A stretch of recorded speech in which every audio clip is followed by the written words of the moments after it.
కేవలం తెలంగాణలో కాదు ఏపీలో కూడా వర్షాలు దంచి కొడుతూ ఉన్నాయి. గుంటూరు జిల్లాలో కూడా భారీగా వర్షం కురుస్తోంది. అటు మంగళగిరిలో రికార్డు స్థాయిలో కేవలం 2 గంటల వ్యవధిలోనే దాదాపు 20 సెంటీమీటర్ల వర్షపాతం నమోదైనట్టుగా తెలుస్తోంది.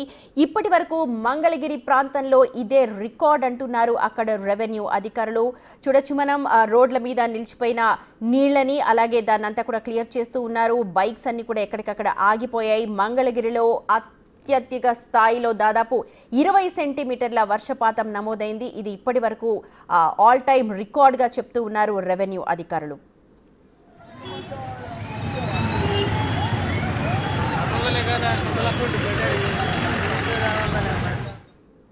రైట్, మా ప్రతినిధి సాయి శంకర్ ఉన్నారు మనకు గ్రౌండ్ రియాలిటీ చెప్పడానికి. సాయి శంకర్, ప్రస్తుతం పరిస్థితి ఎలా ఉంది? ఇంకా వర్షం కురుస్తోందా? అధికారులు ఏం చర్యలు చేపట్టారు?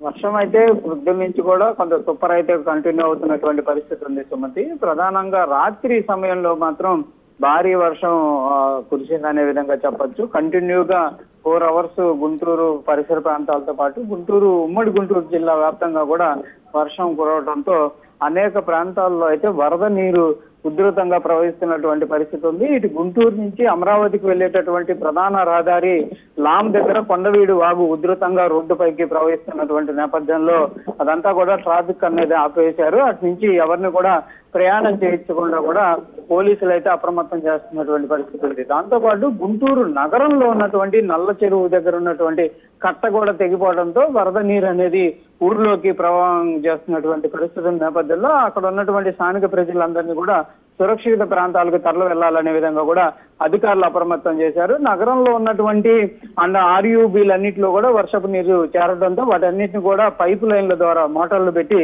తోడేటటువంటి ప్రయత్నం చేస్తున్నారు. అదేవిధంగా ఈ వరద ఉధృతి పైనుంచి వచ్చేటటువంటి కొండవాగు, అదేవిధంగా అక్కడ స్థానికంగా ఉన్నటువంటి వర్ష ఉధృతి కొనసాగుతున్నటువంటి నేపథ్యంలో ప్రస్తుతం టోల్ గేట్ వద్ద కూడా పూర్తి స్థాయిలో అయితే వరదపు నీరు రోడ్డు పైన ప్రవహిస్తున్నటువంటి పరిస్థితి ఉంది. ఇదంతా కూడా అక్కడ ఉన్నటువంటి ఆ వాహనాలను కూడా డ్రైవర్ చేంజ్ చేస్తున్నటువంటి పరిస్థితి ఉంది. ఎందుకంటే ఒక్కసారిగా కూడా రోడ్డు ఇటు నుంచి ఏదైతే టోల్ గేట్ దగ్గర లెఫ్ట్ సైడ్ నుంచి రైట్ సైడ్ కి వరద ఉధృతి అనేది కొనసాగుతున్నటువంటి నేపథ్యంలో ఎలాంటి ఇబ్బంది లేకుండా అక్కడ చర్యలు తీసుకుంటున్నారు. మంగళగిరి నగరంలో కూడా చూస్తే మంగళగిరి పట్టణంలో పరిస్థితి కూడా కొంత ఇబ్బందికర పరిస్థితి ఉందనే విధంగా చెప్పొచ్చు. ఎన్ఆర్ఐ జంక్షన్ దగ్గర ఉన్నటువంటి పరిస్థితిలో ఒకసారి అయితే మోకాళ్ళ లోటు నీళ్లు అక్కడికి వచ్చినటువంటి పరిస్థితి ఉంది. అదేవిధంగా ఉమ్మడి గుంటూరు జిల్లాలో ఉన్నటువంటి పల్నాడు జిల్లాలో ప్రస్తుతం కూరపాడు ప్రాంతాల్లో ఉన్నటువంటి అనేక ఏరియాలు అచ్చంపేట కానీ క్రోసూరు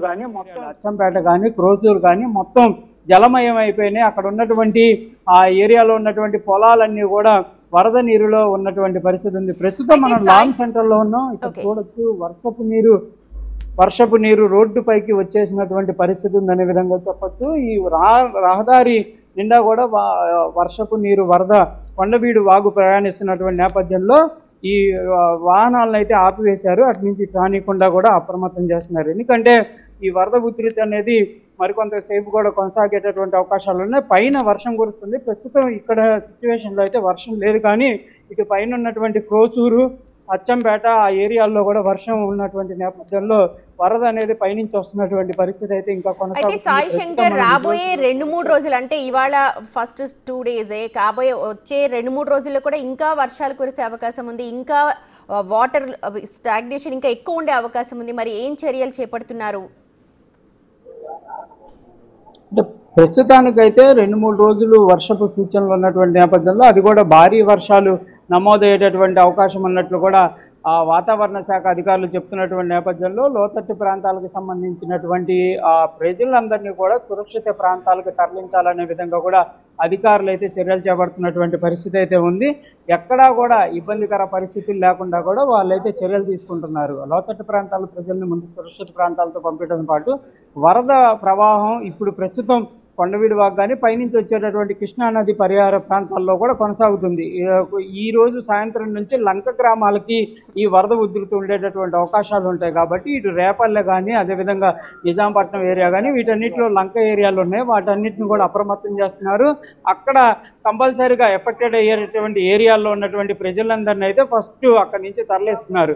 ఈ వర్ష ఉధృతి 2-3 రోజులు ఉంటుంది కాబట్టి అక్కడికి ఎవరిని కూడా వెళ్ళనీయకుండా పశువులు కానీ ఇవన్నీ కూడా ఉంటాయి కాబట్టి వాటన్నిటి కూడా వదిలివేయాలనే విధంగా కూడా సూచనలు చేస్తున్నారు. కొంతమంది ఇళ్లల్లోనే ఉంటామనే విధంగా చెప్తున్నటువంటి నేపథ్యంలో వాళ్ళకి ఎలాంటి సేఫ్టీ మెజర్మెంట్స్ ఉండాలనేది కూడా సూచనలు చేస్తున్నారు. ఎప్పుడైనా వరద రాత్రిపూట ఉధృతంగా మారేటటువంటి అవకాశాలు ఉంటాయి కాబట్టి కంపల్సరిగా సాయంత్రం సమయంలో అప్రమత్తంగా ఉండాలనే విధంగా కూడా అధికారులు అయితే ప్రస్తుతం జిల్లా యంత్రాంగాన్ని అయితే అప్రమత్తం చేశారు. మీరు అన్నట్టుగా పగలు ఎవరైనా సహాయం కోసం ఉండే అవకాశం ఉంటుంది, కానీ రాత్రిపూట ఒకేసారి ఫ్లడ్ ఎక్కువయ్యే అవకాశం ఉంది. ఈ మధ్య కాలంలో రాత్రిపూట ఎక్కువగా వర్షాలు కురుస్తున్నాయి. దానికి తోడు ఇప్పుడు అధికారులు ఏమైనా ప్రత్యామ్నాయ చర్యలు చేపట్టారా? కొంతమంది ఇష్టపడకపోతుండొచ్చు మీరు అన్నట్టుగా షెల్టర్ హోమ్స్ కి రావడానికి, కానీ వాళ్ళందరినీ కూడా తరలించే అవకాశాలు ఉన్నాయా? ఎలాగ సమన్వయం జరుగుతోంది మిగిలిన డిపార్ట్మెంట్స్ తో?